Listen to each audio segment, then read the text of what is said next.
Model प्रश्न पत्र शिक्षा शास्त्र कक्षा 12 समय 3 घंटे 15 मिनट। प्रारंभ से 15 मिनट परीक्षार्थियों को प्रश्न पत्र पढ़ने के लिए निर्धारित है। सभी प्रश्न अनिवार्य है। प्रश्न संख्या 1 बहुविकल्पी है। प्रश्न संख्या 2 और 4 निश्चित उत्तरी है तथा प्रश्न संख्या 7 से 12 तक अति लघु उत्तरी प्रश्न है, जिनमें से प्रत्येक का 25 शब्द में वर्णन है। प्रश्न संख्या 13 से 18 तक लघु उत्तरी प्रश्न है, जिनमें से प्रत्येक का उत्तर 40-50 शब्दों में देना है। 19 से 21 शब्द क्वेश्चन है, विस्तृत उत्तरी हैं, जिनमें 250 शब्द का लेखा जोखा देना है। सभी प्रश्नों के निर्धारित अंक उनके सम्मुख दिए गए हैं। प्रश्न संख्या 1 आता है, पहला है प्रश्न संख्या 1 का पहला राष्ट्रीय प्रश्न है, राष्ट्रीय शिक्षा आयोग 1964 और 66 के अध्यक्ष निम्नलिखित में से कौन रहे। तो ये 1964 और 66 में कोठारी आयोग संचालित किया गया, जिनके अध्यक्ष डॉक्टर दौलत सिंह कोठारी थे। प्रेक्षण विधि द्वारा किसका मापन किया जाता है। प्रेक्षण विधि द्वारा बुद्धि का, रुचि का, उपलब्धि का और व्यक्तित्व का। तो यह मापन विधियां कई प्रकार की होती हैं, जिसमें व्यक्तित्व मापन प्रेक्षण विधि में नहीं आता है और उपलब्धि परीक्षण, वस्तुनिष्ठ परीक्षण, प्रेक्षण विधि, ये कई विधियां हैं। वस्तुनिष्ठ परीक्षण होता है, यह इसके बाद उपलब्धि परीक्षण होता है। तो प्रश्न है, निबंधात्मक परीक्षण होता है, बुद्धि परीक्षण होता है, और ये आपका प्रश्न है प्रेक्षण। तो इसमें से प्रेक्षण विधि आपका व्यक्तिगत बुद्धि परीक्षण, बुद्धि परीक्षण, बुद्धि में अंतर आदि, प्रतिभाशाली बालकों का बुद्धि परीक्षण, ये समस्त में से प्रेक्षण विधि का आंसर बुद्धि परीक्षण से माना जाता है। प्रेक्षण विधि बुद्धि का मापन किया जाता है।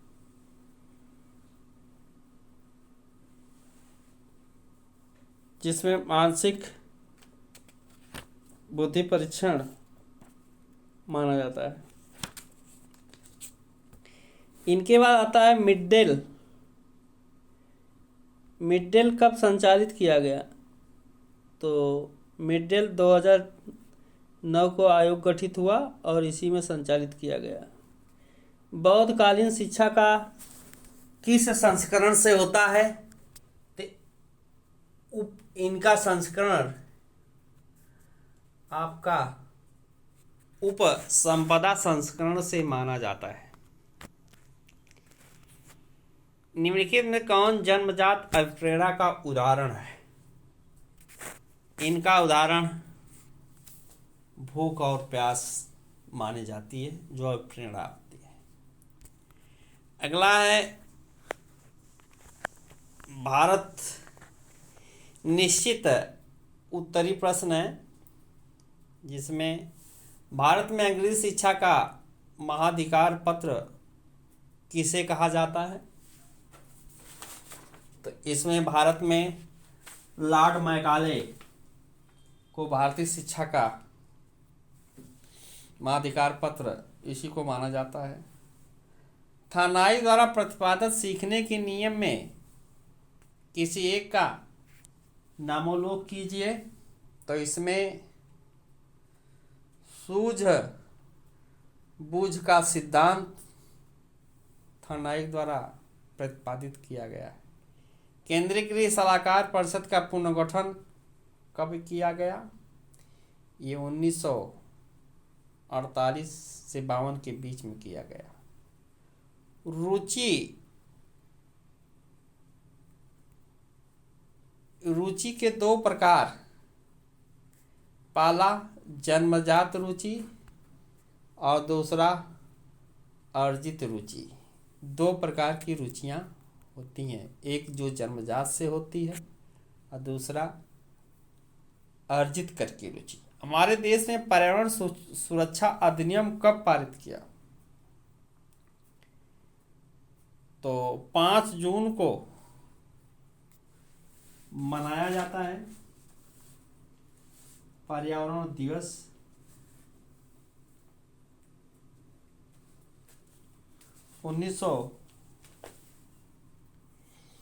5 तारीख को पर्यावरण दिवस मनाया जाता है। प्रश्न रहा हमारे देश में पर्यावरण सुरक्षा अधिनियम कब पारित किया गया? तो यह 1986 में पर्यावरण अधिनियम पारित किया गया। 1986, पुनः देख लीजिए, 1986 में यह अधिनियम पारित किया गया। अगला है वैदिक काल शिक्षा के 4 विशेषताएं लिखिए। तो वैदिक काल में शिक्षाएं की प्रमुख विशेषता है, नंबर 1 आधुनिकता का विकास था, नंबर 2 शारीरिक और मानसिक विकास, नंबर 3 चरित्र का विकास, नंबर 4 संयम, इंद्रिय निगाह, एकांतवास, नंबर 4 पारिवारिक समाज और नंबर 6 समानता की पोषण। ये वैदिक शिक्षा के प्रमुख विशेषताएं रही हैं। पर्यावरण शिक्षा के किन्हीं 2 उद्देश्य बताइए जो पर्यावरण शिक्षा को प्रभावित करता है। तो विभिन्न वैज्ञानिकों के अनुसार पर्यावरण शिक्षा में उद्देश्य नंबर 1 संज्ञानात्मक उद्देश्य है, दूसरा भावात्मक उद्देश्य है, तीसरा क्रियात्मक उद्देश्य। ये 3 उद्देश्य पर्यावरण शिक्षा के उद्देश्य में रहे। मानसिक रूप से स्वस्थ व्यक्ति के 4 लक्षण लिखिए। तो मानसिक रूप से स्वस्थ व्यक्ति के 4 लक्षण निम्नलिखित हैं। नंबर 1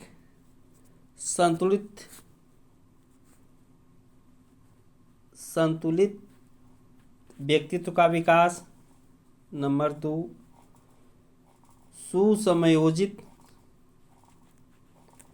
जीवन, नंबर 3 स्वस्थ सामाजिक जीवन, नंबर 4 शैक्षणिक प्रगति। ये जो है 4 प्रमुख इनके लक्षण रहे। पुरस्कार देते समय ध्यान रखने वाली किन्हीं 4 सावधानियां का उल्लेख कीजिए। किसी को पुरस्कार देते समय क्या सावधानियां होनी चाहिए, इनके विषय में हमें क्या ध्यान देना चाहिए। तो निम्नलिखित सावधानियां हैं। वक्ता, प्रलोभन, प्रशंसा तथा व्यक्तिगत विकास आदि पर ध्यान हमें देना चाहिए। बुद्धि और उपलब्धि परीक्षण। बुद्धि तथा उपलब्धि परीक्षण में अंतर बताइए। बुद्धि कई प्रकार की होती हैं, जिसमें बुद्धि उपलब्धि परीक्षण में अंतर, दोनों के परीक्षण में अंतर क्या है?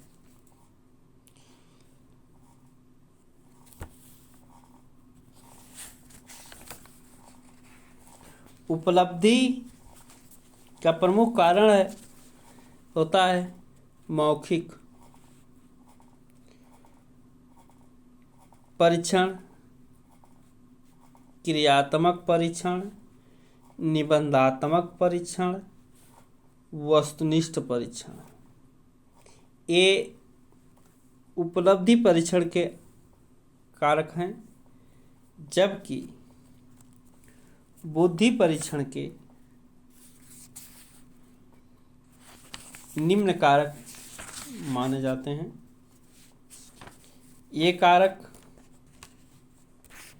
शाब्दिक हैं, नंबर 1, शाब्दिक, नंबर 2 शाब्दिक व्यक्तिगत, नंबर 3 अशाब्दिक, नंबर 4 अशाब्दिक सामूहिक। ये 4 प्रमुख कारण बुद्धि और उपलब्धि के परीक्षण में अंतर होता है। स्त्री शिक्षा की 4 समस्याएं कौन कौन से हैं?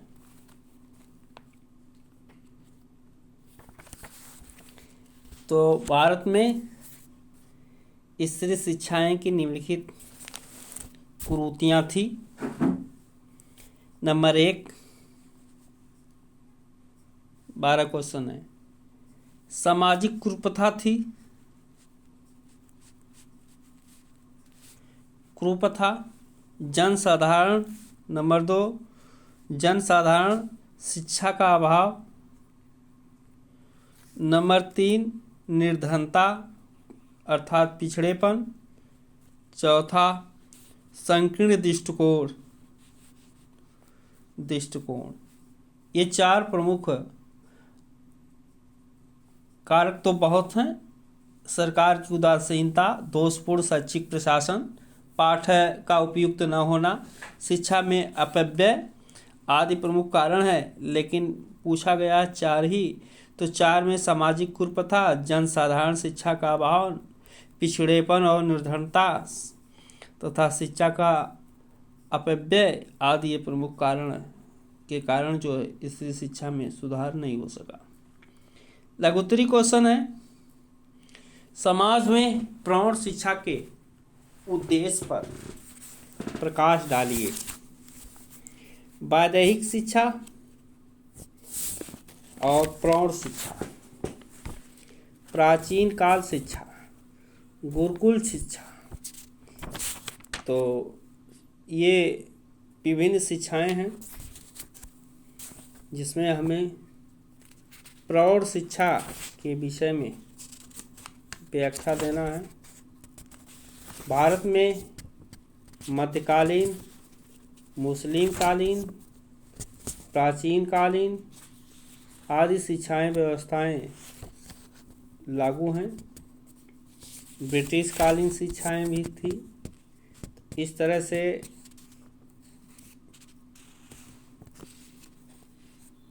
ये विभिन्न शिक्षा है, जिसमें प्रौढ़ शिक्षा पर प्रकाश डालिए। प्रौढ़ शिक्षा छोटे बालकों की शिक्षा है, जिसे बेसिक शिक्षा कहते हैं। भारत में प्रौढ़ शिक्षा अधिनियम निम्न प्रवृत्तियों पर हुआ।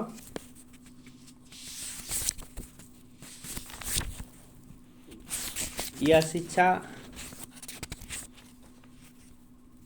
गांधी जी के जीवन काल से माना जाता है।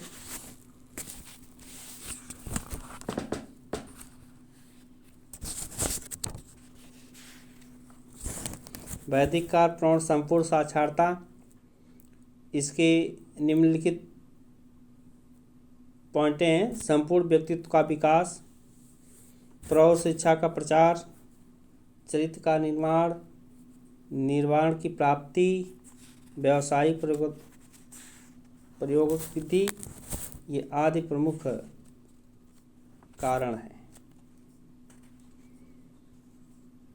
इसके बाद व्यक्तिगत क्वेश्चन संख्या 14। क्वेश्चन संख्या 14 में दिया गया है, व्यक्तिगत और सामूहिक परीक्षण पर टिप्पणी दीजिए। तो व्यक्तिगत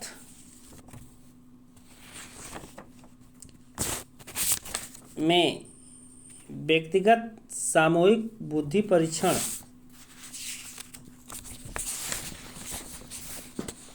व्यक्तिगत बुद्धि परीक्षण और सामूहिक परीक्षण निम्न है। व्यक्तिगत में देखा गया, नंबर 1, व्यक्तिगत परीक्षण विशेष योग्यता वाले युक्त विशेषज्ञ की आवश्यकता की पड़ती है, जबकि सामूहिक परीक्षण वाले में सामूहिक परीक्षा समाधान साधारण ज्ञान वाले व्यक्ति से ली जाती है। इसमें व्यक्तिगत वाले में परीक्षा में अधिक समय खर्च होता है, जबकि इसमें समय की बचत होती है। सामूहिक में व्यक्तिगत में अंतः परीक्षण पद और प्रश्न कठिन स्तर के होते हैं व्यक्तिगत में, जबकि इसमें प्रश्न आसान होते हैं। बालक परीक्षक व्यक्तिगत संपर्क होने से उचित भाव संबंध स्थापित होते हैं व्यक्तिगत में, जबकि सामूहिक में संपर्क का अभाव रहने से ठीक प्रकार से भाव संबंध स्थापित नहीं होता है। इसमें व्यक्ति के मन का सम्यक ज्ञान नहीं होता है व्यक्तिगत में, जबकि इसमें व्यक्ति के मन का सम्यक ज्ञान संचित होता है। तो ये इनकी विशेषताएं निम्नलिखित रही हैं। अब अगला क्वेश्चन है 15, सीखने में अभिप्रेरणा का महत्व टिप्पणी दीजिए। अभिप्रेरणा अभिप्रेरणा क्या है, किसे कहते हैं, अभिप्रेरणा के भाग, सीखने में प्रेरणा का महत्व।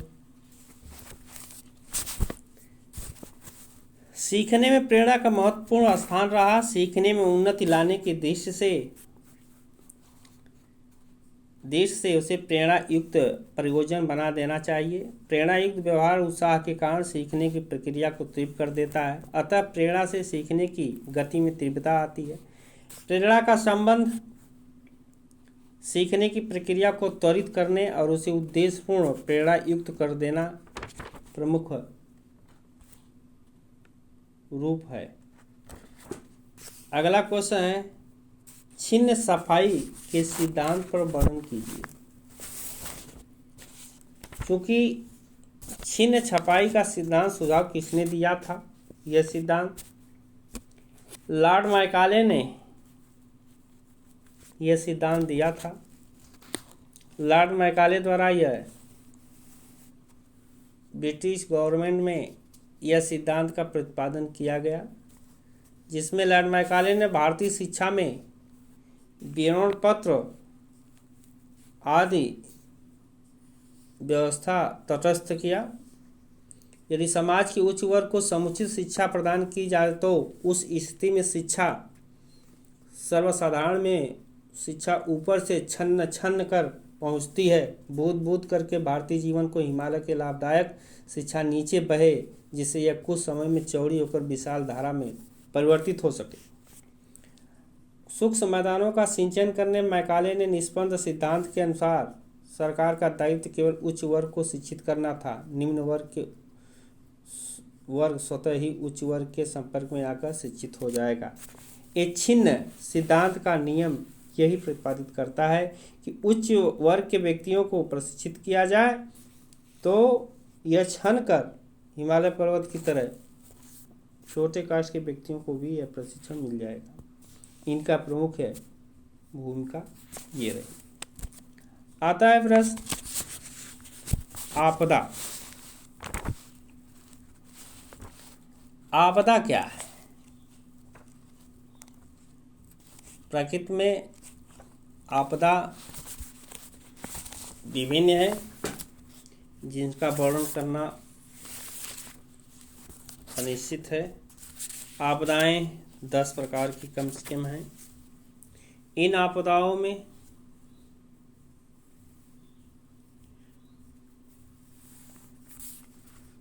विभिन्न आपदाएं हैं। इनके विषय में पर्यावरण आपदा, प्राकृतिक आपदा का संक्षिप्त वर्णन हमें देना है। तो मानव जात में विभिन्न प्रकार से क्षति होना आपदा कहलाती है। यह आपदाएं विभिन्न प्रकार की होती हैं, जैसे भूकंप आपदा, जल प्रदूषण आपदाएं, जिसमें भूकंप, सर्पदंश, अग्नि आदि आपदाएं हैं। और इसमें गंभीर आपदाएं कुछ होती हैं, कुछ मानव जनित आपदाएं होती हैं। आपदा किसे कहते हैं? घटित होने वाली असंख्य घटनाओं को निरंतर ही जीवन में देखा जाता है।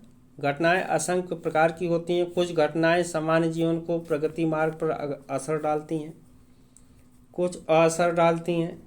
इसी को हम आपदा कहते हैं। आपदाओं में आपदा 2 प्रकार की होती है।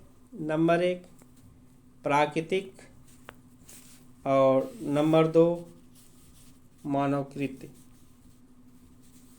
मानवकृत आपदा।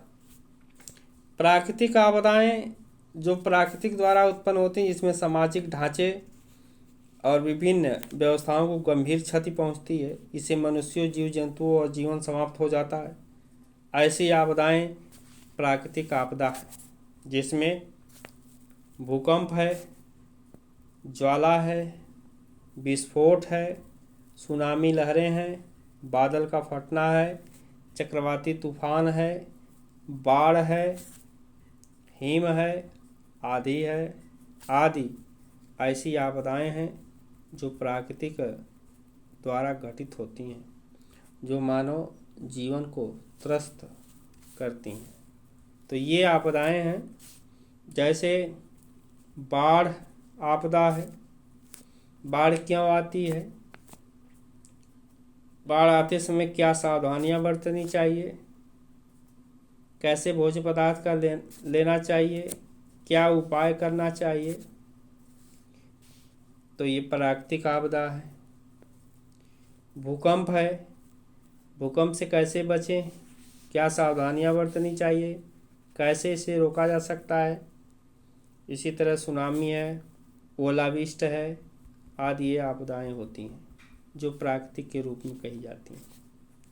मानव स्वास्थ्य और मानसिक स्वास्थ्य विज्ञान में अंतर दीजिए। अगला प्रश्न है मानसिक स्वास्थ्य और मानव स्वास्थ्य। मानसिक स्वास्थ्य और मानसिक स्वास्थ्य शिक्षा प्रसार प्रसार के अंतर्गत मानसिक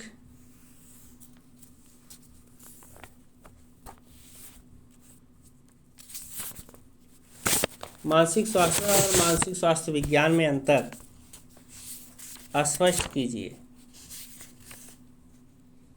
तो इनके निम्नलिखित अंतर हैं। नंबर 1 मानसिक स्वास्थ्य विज्ञान तथा मानसिक स्वास्थ्य दोनों एक दूसरे के पूरक हैं। मानसिक स्वास्थ्य एवं मानसिक दशा, जब तक कि मनुष्य स्वास्थ्य विज्ञान और मानसिक दशाओं का अध्ययन करने वाला विज्ञान हो, दोनों में अंतर इस प्रकार स्पष्ट किया जा सकता है। नंबर 1, मानसिक स्वास्थ्य संपूर्ण व्यक्तित्व की पूर्ण संतुलित क्रियाशीलता को कहते हैं। मानसिक स्वास्थ्य विज्ञान व्यक्तित्व की इस क्रियाशीलता का अध्ययन करता है। दूसरा पॉइंट है, मानसिक स्वास्थ्य व्यक्ति की एक विशिष्ट स्थिति को बताता है। यह स्थिति दो प्रकार की होती है, मानसिक स्वास्थ्य और मानसिक अस्वस्थता। इन स्थितियों का अध्ययन करने वाला विषय ही मानसिक स्वास्थ्य विज्ञान कहलाता है। मानसिक स्वास्थ्य विज्ञान मानसिक स्वास्थ्य के लक्षण, मानसिक अस्वस्थता के लक्षण, मानसिक रोग तथा उन कारकों को मानसिक अस्वस्थता को दूर करने में उपाय, अध्ययन व विवेचना करता है। जबकि मानसिक स्वास्थ्य विज्ञान मानसिक स्वास्थ्य का अध्ययन करने वाला विज्ञान है। शिक्षा मनोविज्ञान के अंतर्गत मानसिक स्वास्थ्य विज्ञान का एक विशिष्ट स्थान है, क्योंकि विद्यार्थी और शिक्षक के मानसिक स्वास्थ्य शिक्षण प्रक्रिया गतिशील सदैव एक दूसरे पर निर्भर रहते हैं। इस तरह से मानसिक स्वास्थ्य का वर्णन किया जा सकता है। अगला क्वेश्चन है अधिगम। क्वेश्चन संख्या 19 है, 250 शब्दों में देना है। अधिगम सूझ और अंतर्दृष्टि की व्याख्या कीजिए। सूझ अथवा अंतर्दृष्टि, किसी एक नियम की व्याख्या कीजिए। सूझ नियम या किसी एक नियम का परीक्षण कीजिए। तो अधिगम होता क्या है, देखें। अधिगम और सूझ, सूझ सीखने का सिद्धांत है। सूझ का हम वर्णन देते हैं। सूझ के सिद्धांत का प्रमुख समर्थन गेस्टाल्टवादी था। कौन था? गेस्टाल्टवादी था। उन्होंने अनुसार पशु और मनुष्य संबंध प्रतिक्रिया तथा प्रयास एवं त्रुटि से न सीखकर सूझबूझ अंतर द्वारा सीखा। इनके मतानुसार सर्वप्रथम प्राणी अपने आसपास की परिस्थिति के विभिन्न क्षेत्रों में पारस्परिक संबंधों की स्थापना करता है और संपूर्ण परिस्थिति को समझने का प्रयास करता है। तत्पश्चात उसके अनुसार अपनी प्रतिक्रिया को व्यक्त करता है। दूसरे शब्दों में सूझ द्वारा सीखने का तात्पर्य परिस्थिति को पूर्णतः समझकर सीखना है। गुड के अनुसार, वैज्ञानिक गुड के अनुसार समझ अर्थात स्थिति आकस्मिक निश्चितकालीन तत्कालीन ज्ञान होता है। कोहलर ने इसी को दिया। कोहलर सूझ सिद्धांत में प्रतिपादन करने से कोहलर ने 6 मानुषों को एक कमरे में बंद करके कमरे की छत पर केलों का गुच्छा लटका दिया और कमरे पर उन्होंने इस सिद्धांत का सत्यापन किया। उसी आधार से फोपक्का ने भी इस नियम को दिया। सीखने के सूझ सिद्धांत का शैक्षणिक, तो ये रहा इनकी व्याख्या। इनका निहितार्थ प्रकाश डालिए। यह सिद्धांत बालकों को काल्पनिक और तर्कशास्त्र का विकास करता है, जबकि विभिन्न शैक्षणिक संस्थान समाधान के लिए सिद्धांत का प्रभावशाली ढंग माना जाता है। यह सिद्धांत बालकों को सम ज्ञान को सीखने के लिए प्रेरित करता है। गणित के शिक्षण में इस सिद्धांत का उपयोग विशेष उपयोगी सिद्ध होता है। यह सिद्धांत बालकों के निर्धारित लक्ष्य को प्राप्ति में उचित व्यवहार की चेतना प्रदान करता है। सीखने को प्रभावित वाले कारक देखा गया। सूझ का सिद्धांत इसी पर आधारित है। प्रयास और त्रुटि का सिद्धांत, थर्नाइक, अधिगम, सूझ, अंतर्दृष्टि, तत्परता, ये दोनों अलग अलग हैं। सीखने और प्रयत्न का नियम। अंतर्दृष्टि सिद्धांत का परिभाषा, इनकी भी व्याख्या देख लीजिए। अंतर्दृष्टि का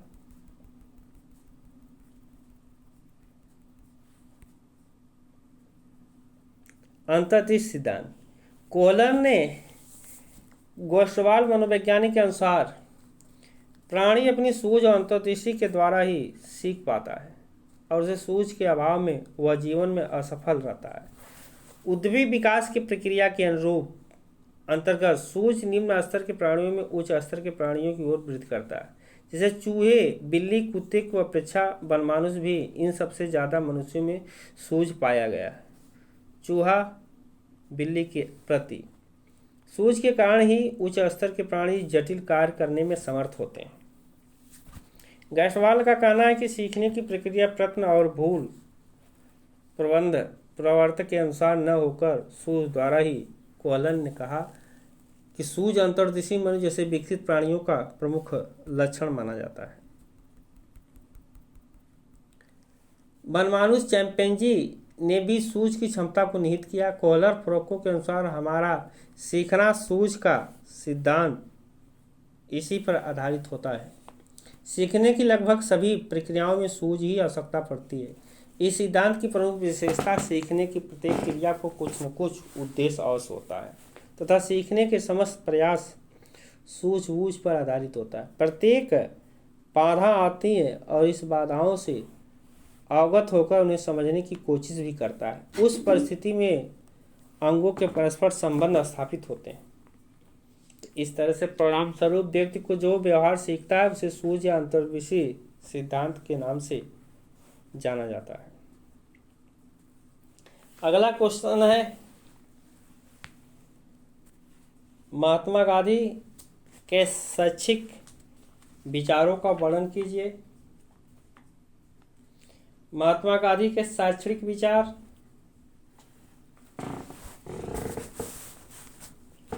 में देखा गया शैक्षिक योगदान निम्न अपने विचारों को प्रकट किए जो प्रासंगिक है।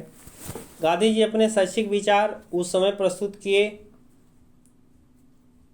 जब भारत में ब्रिटिश शासन था। जब ब्रिटिश शासन भारत में व्याप्त था, ब्रिटिश शासन के कुछ निहित उद्देश्यों से ही शिक्षा व्यवस्था की गई थी। आज देश में परिस्थिति काफ़ी बदल चुकी है। इस स्थिति में गांधी का शैक्षणिक विचारधारा उस क्षेत्र में जो आज महत्वपूर्ण माना जाता है, जबकि कुछ पक्षों का अब कोई व्यवहारिक महत्व नहीं रहा है।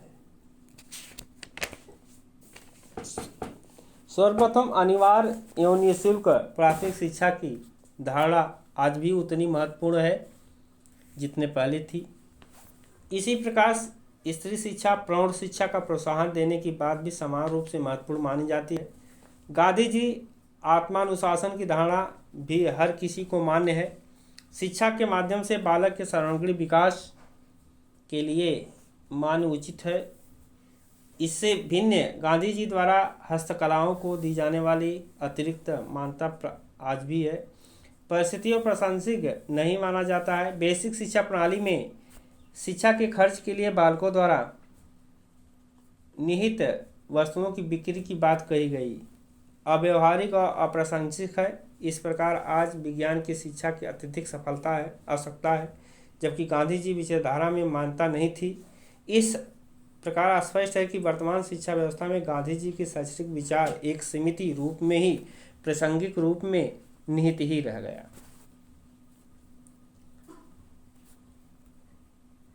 तो अगला क्वेश्चन है पर्यावरण।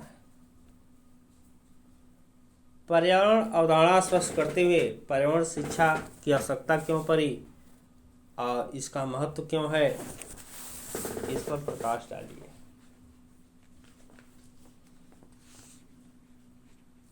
पर्यावरण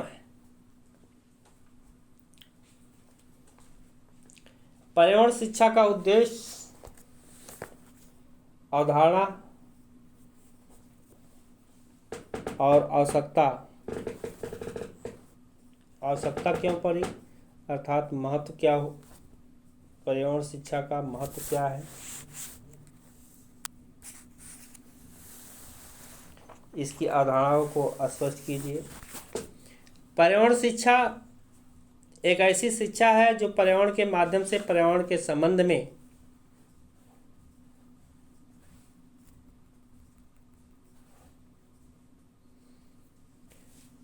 पर्यावरण के हेतु वास्तव में पर्यावरण जड़ और चेतना दोनों को शिक्षा देने वाला है। पर्यावरण व्यक्ति के उन कार्यों को प्रोत्साहित करता है जो उसके अनुकूल होते हैं। पर्यावरण एक महान शिक्षक है, क्योंकि शिक्षा का कार्य है छात्र को उस वातावरण के अनुकूल बनाना जिससे कि वह जीवित रह सके और अपनी मूल प्रवृत्तियों को संतुष्ट करने हेतु अधिक से अधिक संभव अवसर प्राप्त कर सके। शिक्षा व्यक्ति को पर्यावरण में अनुकूलन करना ही नहीं सिखाती, बल्कि पर्यावरण को अपने अनुकूल बनाने में प्रशिक्षित करती है। पर्यावरण शिक्षक इनकी परिभाषाएं संयुक्त राज्य अमेरिका अधिनियम 1970 में पर्यावरण शिक्षा का अर्थ वह शैक्षणिक प्रक्रिया जो मानव को प्रकृति और मानव निर्मित वातावरण से संबंधित है, जिसमें जल प्रदूषण, संसाधन प्रदूषण, विनियोजित प्रदूषण, निशोषण, संरक्षण, यातायात, प्रौद्योगिकी, संपूर्ण मानवीय पर्यावरण से शहरी और ग्रामीण नियोजन का संबंध स्थापित किया था।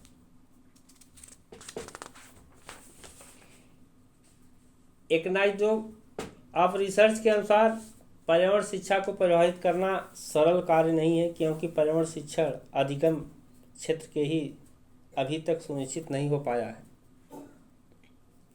परंतु संभव है इस पर्यावरण शिक्षण से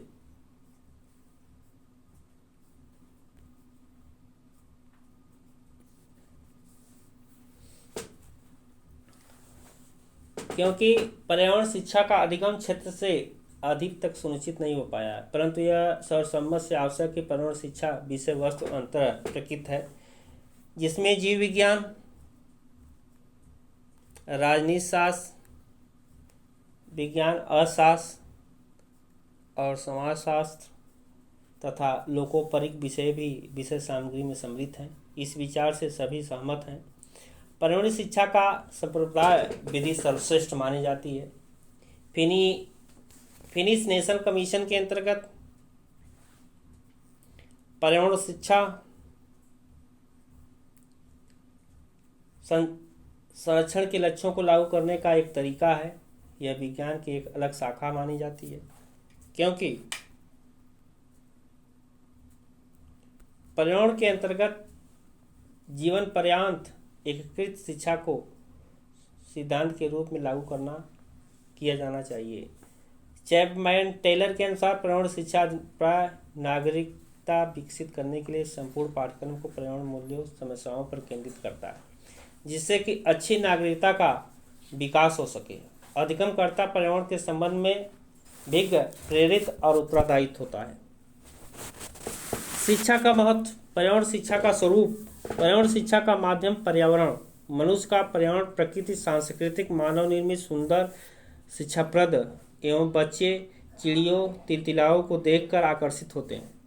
ये अवधारणाएं पर्यावरण शिक्षा पर्यावरण से संबंधित मनुष्य प्रतिदिन अपने अस्तित्व की रक्षा, समृद्धि और पर्यावरण से संपर्क में कार्य करता है। किसी भी स्थिति में वह बच नहीं सकता।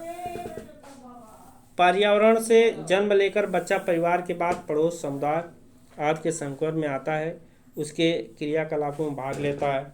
इस तरह के उनका वातावरण से सीधा संपर्क होता है।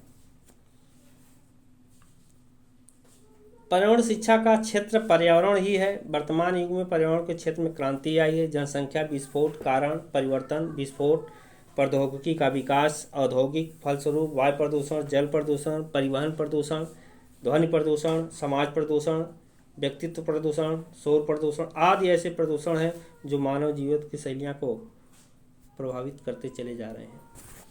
तो इनका पर्यावरण, इनका मुख्य उद्देश्य महत्व है। पर्यावरण संपूर्ण पर्यावरण का ज्ञान किया जा सकता है। पर्यावरण शिक्षा संरक्षण, वन्यजीव, मृदा संरक्षण आदि विभिन्न विधियों से उनकी उपयोगिता बनाई जा सकती है। पर्यावरण शिक्षा विद्यार्थियों की नागरिकता, अधिकार, कर्तव्यों, दायित्वों का ज्ञान परक शिक्षा देती है।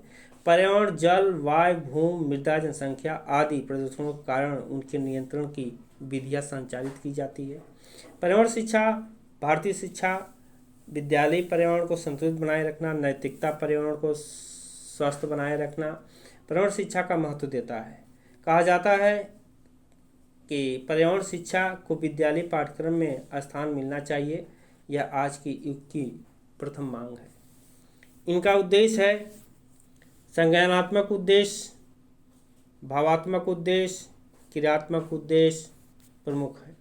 भारत में पर्यावरण शिक्षा की समस्याएं हैं। पर्यावरण के प्रति अंतर्निहित दृष्टिकोण है, भौतिकवादी संस्कृति की अत्यधिक प्रचार है, उपयोगिता साहित्य की कमी है, नागरिकता सभ्यता का विकास है, विद्यालय में पर्यावरण शिक्षा की कमी है आदि ये प्रमुख कारण भारत में सत्यापित है। अगला है शैक्षणिक स्तर। अगला क्वेश्चन है शैक्षणिक स्तर से आप क्या समझते हैं? शैक्षणिक स्तर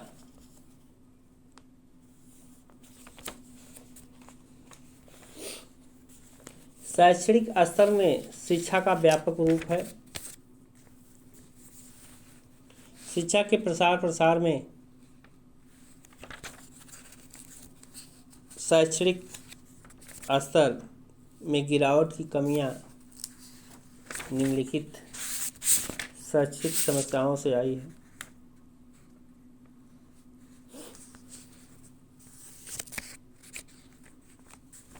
इनके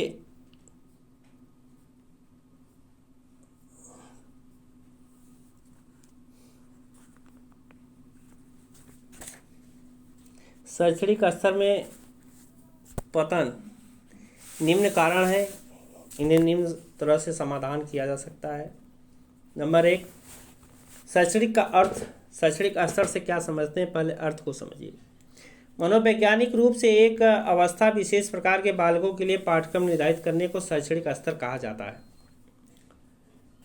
यह ध्यान रखा जाता है कि बालक उसका ज्ञान इस प्रकार प्राप्त कर सके कि उस स्तर पर सैद्धांतिक और प्रयोगात्मक दोनों पक्ष में सफलता प्राप्त कर सके, यह शैक्षणिक स्तर कहलाता है, तथा यह जीवन में प्रयोग कर सके। विभिन्न परीक्षणों के आधार पर यह निष्कर्ष प्राप्त हुआ कि हमारे देश में शिक्षा का सामान्य स्तर निम्न है तथा यह निरंतर गिर रहा है।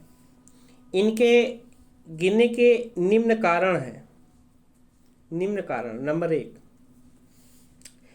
शिक्षण पद्धति का शिक्षकों की अयोग्यता। शिक्षकों की अयोग्यता कहने का अर्थ आज दोषपूर्ण शिक्षा पद्धति और शिक्षक की अयोग्यता के कारण ही शिक्षा स्तर गिर रहा है। कम वेतन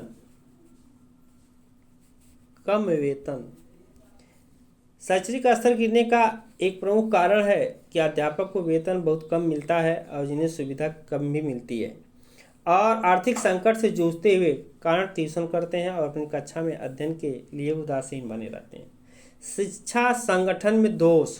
तीसरा, शैक्षणिक शिक्षा संगठन के कारण शैक्षणिक स्तर को ऊंचा नहीं उठाया जा सका। कक्षाओं में विद्यार्थियों की संख्या इतनी अधिक रहती है कि शिक्षक न तो ठीक से अनुशासन कर पाता है और न ही सभी छात्रों को व्यक्तिगत रूप से देख पाता है। परिणामस्वरूप शिक्षक अध्ययन कार्य और भार समझ लेता है, इसलिए शिक्षा स्तर में कोई ध्यान नहीं देता है।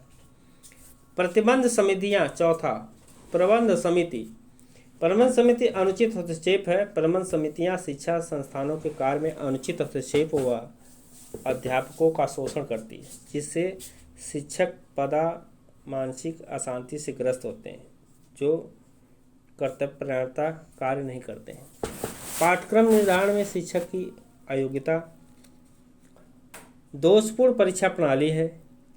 परीक्षा में अनुचित संसाधनों का प्रयोग है। अनुशासनहीनता शिक्षा प्रणाली है। समाज द्वारा दूषित वातावरण है। विद्यालय में शैक्षिक सुविधाओं का अभाव है। राजनैतिक गतिविधियां हैं जो शिक्षा को एक कोढ़ की तरह सत्यापित करती और गिराती चली जा रही हैं भारत में। इसका समाधान कैसे किया जा सकता है? समाधान अर्थात उन्नयन। शैक्षणिक स्तर को ऊंचा उठाने के लिए सरकार को निम्नलिखित उपाय करना चाहिए। पहला, पूर्व प्राथमिक और प्राथमिक कक्षाओं में उच्च स्तर को ऊंचा उठाने का प्रयास किया जाए। नंबर 2, शिक्षा के संगठन प्रशासन को चुस्त और व्यवस्थित किया जाए। विद्यालय में प्रबंधकों अनुचित हस्तक्षेप बंद किए जाए। शिक्षा का राष्ट्रीयकरण कर दिया जाए। शिक्षकों को समय पर उचित वेतन दिया जाए तथा अन्य आवश्यक सुविधा प्रदान की जाए। पाठ्यक्रम को वैज्ञानिक और व्यवस्थित रूप दिया जाए। शिक्षकों की ट्यूशनबाजी की प्रवृत्ति पर रोक लगाई जाए। शिक्षक की ट्यूशनबाजी पर रोक लगाई जाए। विद्यार्थियों को प्रवेश परीक्षा उत्तीर्ण करने के बाद ही कक्षा में प्रवेश दिया जाए। पाठ्यक्रम संबंधी गैस, पेपर, कुंजियाँ आदि पर रोक लगानी चाहिए। परीक्षा और मूल्यांकन प्रणाली में अमूल्य चूल परिवर्तन किया जाना चाहिए। तो ये शिक्षा के विभिन्न पहलू है जिसे कठोर से कठोर उत्पन्न किया जा सकता है। अगला क्वेश्चन 21, मानसिक स्वास्थ्य विज्ञान से आप क्या समझते हैं? शिक्षा में मनोविज्ञान पर प्रकाश डालिए। मानसिक स्वास्थ्य विज्ञान का अर्थ बताइए तथा शिक्षा में मनोस्वास्थ्य पर प्रकाश डालिए। मानसिक स्वास्थ्य विज्ञान को जन्म देने वाला C.W. बियर्स हैं। कौन है? C.W. बियर्स, ये वैज्ञानिक का नाम है।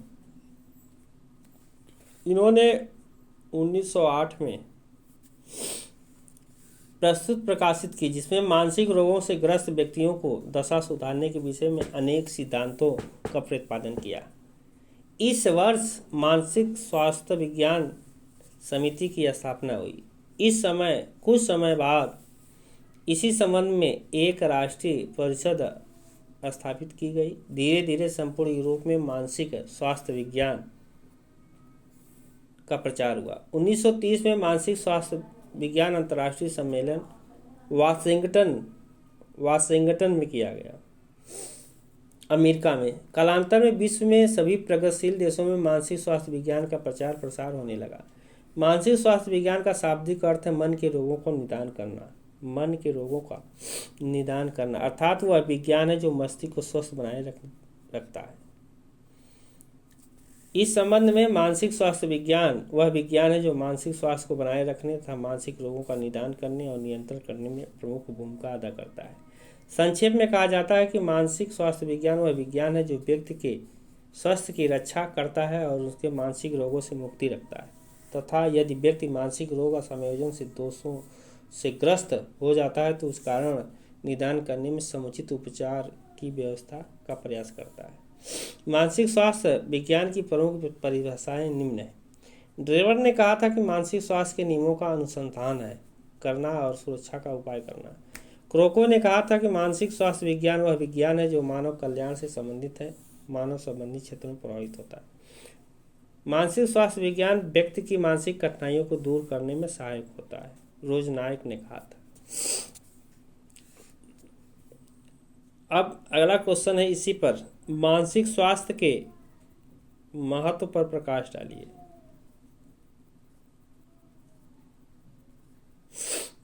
मानसिक स्वास्थ्य पर प्रकाश डालिए। मानसिक स्वास्थ्य पर प्रकाश डालने के लिए फिलिपी ने विभिन्न रोगियों के अनुसार ये निम्नलिखित कारण: पहला,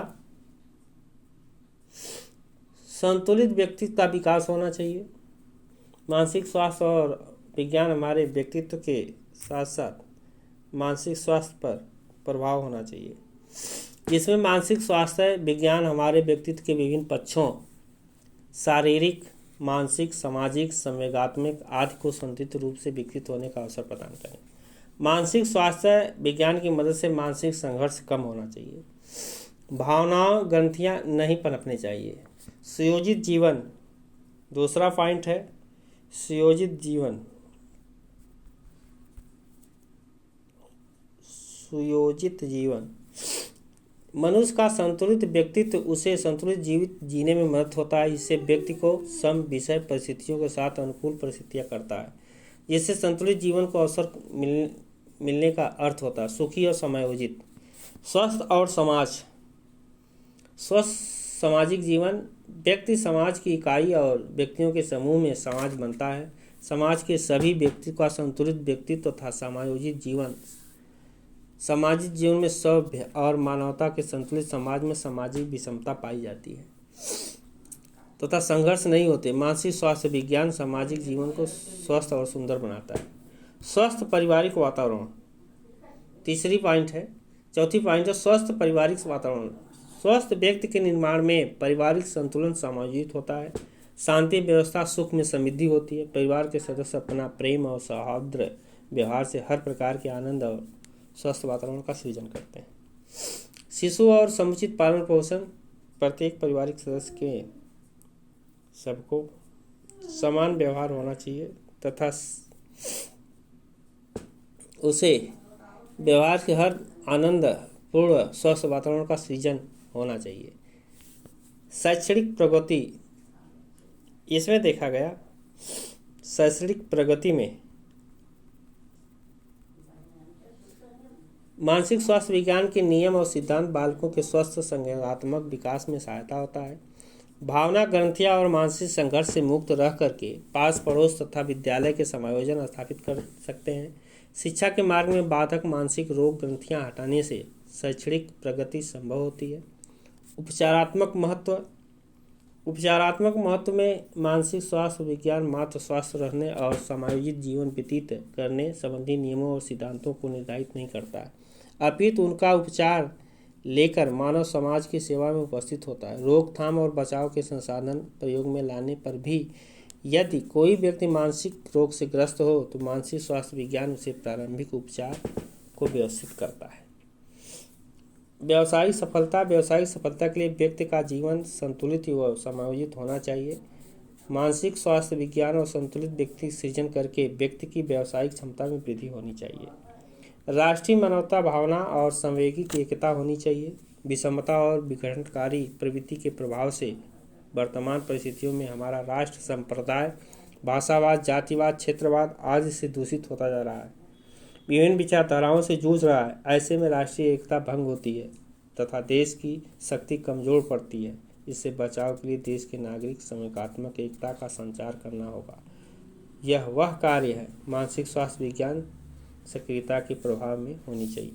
अंतर्राष्ट्रीय शांति सहयोग, अंतर्राष्ट्रीय स्तर पर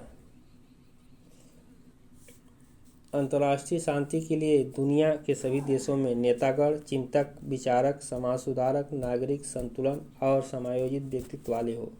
यह देश के कर्णधारों का मानसिक स्वास्थ्य खराब होगा तो विभिन्न देशों के बीच तनाव और संघर्ष बढ़ते रहेंगे। ऐसे स्थिति में एक व्यक्ति का असंतुलित मस्तिष्क समुचित मानव संस्कृति को युद्ध और विनाश की अग्नि में झोंक देगा।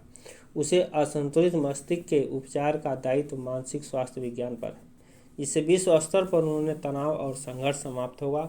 विरोधी विचारधारा वाले देश निकट आकर मित्रता के संबंध में बढ़ेंगे।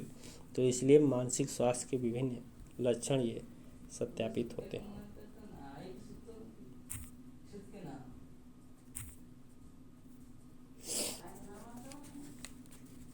अगला है व्यक्तित्व। अगला प्रश्न है व्यक्तित्व किसे कहते हैं? व्यक्तित्व क्या है?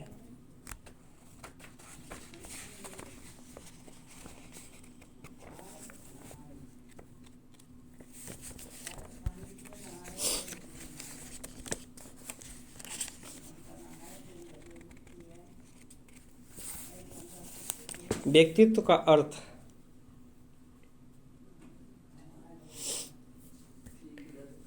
शाब्दिक अर्थ है उद्गम। लैटिन भाषा में पर्सनेयर शब्द से माना जाता है। प्राचीन काल में ईसा से 1 शताब्दी पहले व्यक्ति के कार्यों को स्पष्ट करने के लिए प्रचलित था। विशेषकर इसका अर्थ नाटक में काम करने वाला अभिनेता अर्थात पहना हुआ नकाब समझा जाता था, जिसे धारण करके अभिनेता अपनी असली रूप छिपाकर नकली वेश में रंगमंच पर आता है। और रोमन काल में इस शब्द का अर्थ हो गया स्वयं और अभिनेता, जो अपने विलक्षण और विशिष्ट स्वरूप के साथ रंगमंच पर प्रकट होता है। इस भांति व्यक्तित्व शब्द किसी व्यक्ति के वास्तविक स्वरूप का समानार्थी बन गया। सामान्य अर्थ में व्यक्तित्व का अभिप्राय उन गुणों से है जो उसके शरीर, स्पष्ट स्वर और समान अर्थ व्यक्तित्व के अभिप्राय से नाक, नक्शा आदि से संबंधित होता है। दृष्टिकोण में मानव जीवन को किसी भी व्यवस्था में व्यक्तित्व की एक संगठन इकाई जिसमें व्यक्ति की वंशानुक्रम वातावरण को विभिन्न समस्त गुणों को समाहित किया गया है। दूसरे शब्दों में व्यक्तित्व बाह्य गुण और आंतरिक गुणों को समन्वित संगठित करके परिलक्षित होता है, ये कहा जाता है। बोरिंग के अनुसार व्यक्ति के अपने वातावरण के साथ वैज्ञानिक बोरिंग के अनुसार व्यक्ति के अपने वातावरण के साथ अपूर्व अस्थायी समायोजन के योग को व्यक्तित्व करते हैं। मन के अनुसार मन ने कहा कि व्यक्तित्व और विशिष्ट संगठन है जिसके अंतर्गत व्यक्ति के संगठन व्यवहार के तरीकों, रुचियों, दृष्टिकोण, क्षमताओं, योग्यताओं, प्रवणताओं को शामिल किया जाता है। आल्फोर्ड के अनुसार व्यक्तित्व उन मनोशारीरिक संस्थाओं और गत्यात्मक संगठन है जो वातावरण के साथ उनके अनूठे समायोजन को निर्धारित करता है। मार्ट प्रिंस के अनुसार वारेन विचार के अनुसार व्यक्तित्व वारेन के अनुसार व्यक्तित्व व्यक्ति का संपूर्ण मानसिक संगठन है जो उसके विकास की कमी को भी अवस्था में होता है। संपूर्ण परियोजनाओं को विश्लेषण से यह अस्पष्ट माना जाता है।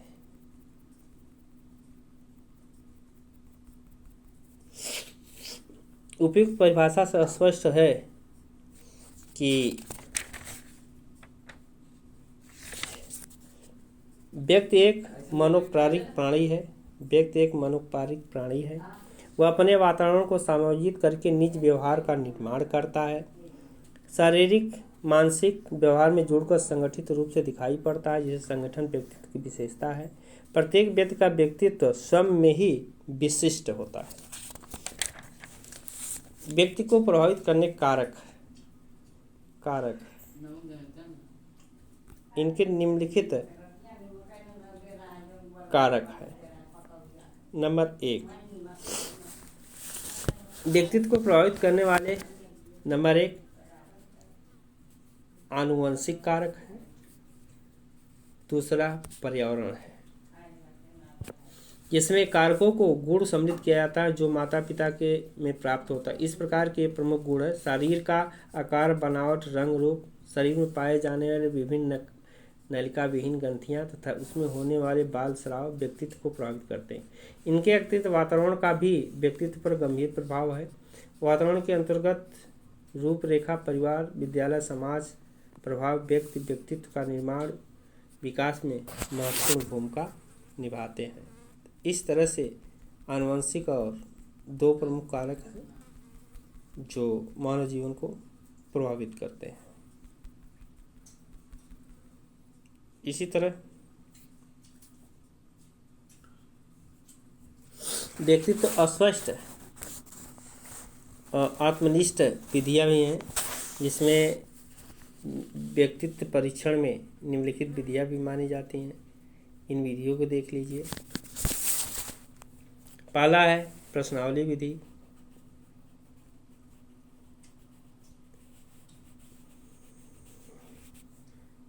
विधि। दूसरी है व्यक्ति इतिहास। तीसरा भेंट एवं साक्षात्कार। और चौथा है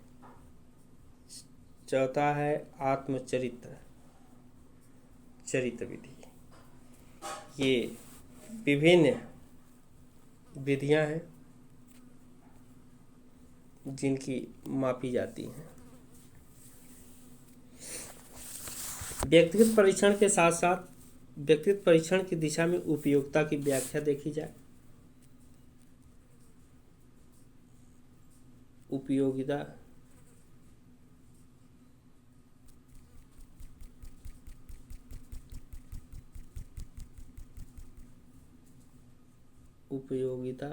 के दृष्टि से किसी व्यक्ति के व्यक्तित्व का मूल्यांकन के लिए किए जाने वाले परीक्षण को व्यक्तित्व परीक्षण कहा जाता है। व्यक्तित्व परीक्षण एक जटिल प्रक्रिया उपयोगी कार्य है जो संक्षिप्त विवरण निम्न है। छात्र छात्राओं को विभिन्न समस्याओं को जानने, निदान करने, उपचार, व्यक्तित्व परीक्षण, उपयोगिता आदि है। विद्यालय में छात्र छात्राओं में पाई जाने वाली व्यक्तित्व भिन्नताओं को जानना, उनके अनुरूप प्रशिक्षण, शिक्षण कार्यक्रम आदि को सुचारू रूप से व्यक्तिगत परीक्षण करके सहायक सिद्धि उत्पन्न करना। इसके साथ व्यक्तित्व के परीक्षण विद्यालय में पाए जाने वाले शैक्षणिक वातावरण संबंधी दोषों को जानना तथा उनके निवारण में सहायक होना। बच्चों में अच्छी आदतें, अच्छे आचरण, अच्छा व्यवहार, अच्छी रुचियां पैदा करना। विद्यालय के प्रगतिशील छात्रों के शैक्षणिक विकास को उन्नत करने में व्यक्ति के परीक्षण के साथ निष्कर्ष निकालना। विद्यालय के पिछड़े बालकों को व्यक्तिगत परीक्षण सहायक सिद्ध होना। छात्र छात्राओं में सुचारू व्यवस्थित शैक्षणिक व्यावसायिक निर्देशन आदि का व्यक्तित्व परीक्षण उपयोगी सिद्ध होता है। तो इस तरह से ये चैप्टर समाप्त होता है। चैनल को लाइक और सब्सक्राइब कीजिए तथा ऐसे वीडियो अगले एग्ज़ाम के लिए आने के भागीदार होइए तथा कमेंट में हमें ज़रूर लिखें ये परीक्षा कैसा रहा। 100% गारंटी के साथ उत्तीर्ण होंगे 2022 एग्ज़ाम।